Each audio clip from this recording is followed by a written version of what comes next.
let's talk about it again. This is not another deep dive video into the Conquest fight, since I already did that video. You can watch it here. This video is going to be more of a challenge for myself. Also, this is Cartoon Gabe. He comes and helps me out when I'm feeling lazy and don't want to put a camera on, so let's give him a round of applause.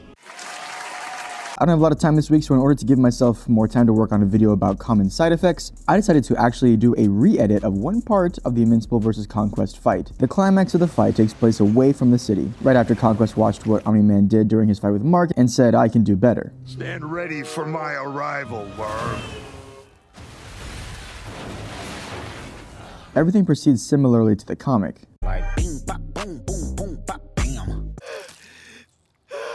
But there's one glaring difference between the fight in the comic and the fight in the show: the setting.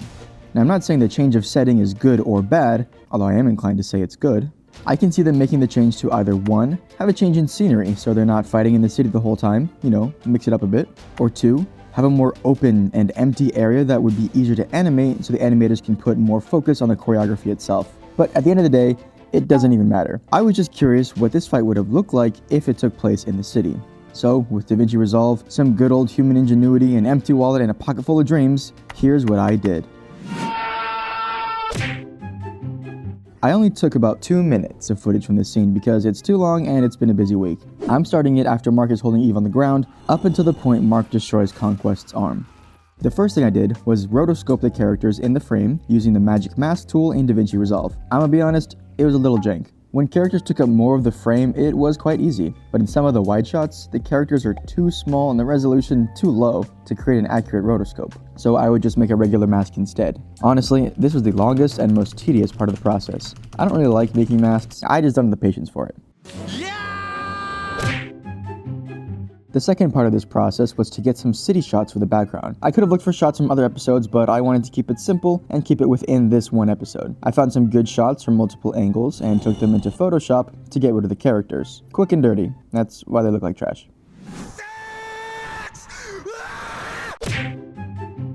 Step 3 is the compositing, where I put the masked out shots on top of the background footage and keyframe the background to match the movement of the characters. I could track the movement to have an exact match, but that would make it look too flat. So I just manually keyframe the movement to try and give more of a parallax effect. Also, I adjusted some of the original masked footage so they would fit in the new background. A good example of this is the first shot I did. In the original, Mark and Eve are on the right side of the frame, and they're a little small. So I scaled them up just a tad and moved them to the left of the frame.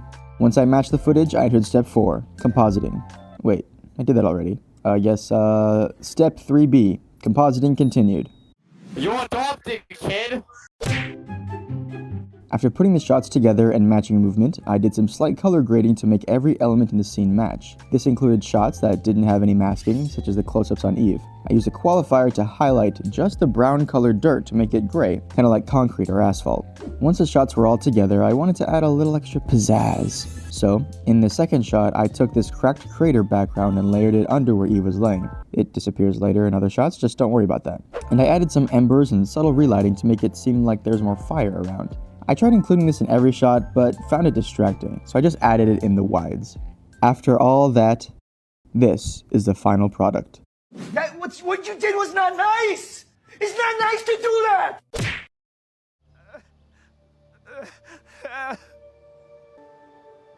Cecil! I need you, Cecil!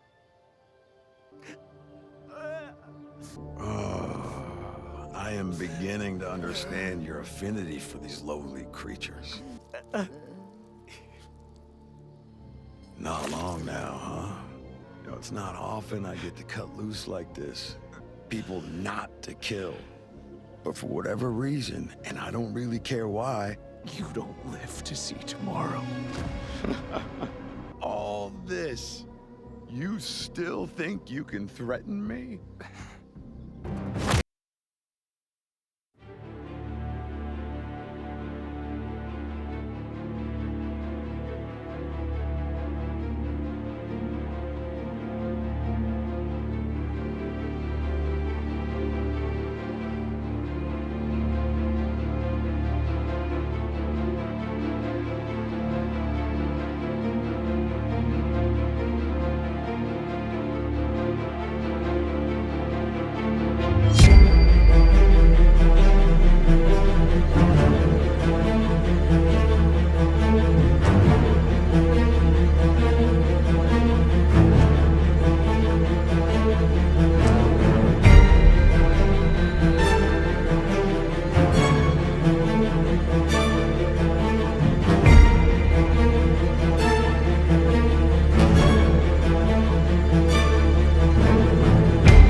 It's quick and dirty, but I think it was overall a very successful experiment that answered the question, can I change the entire setting of this scene?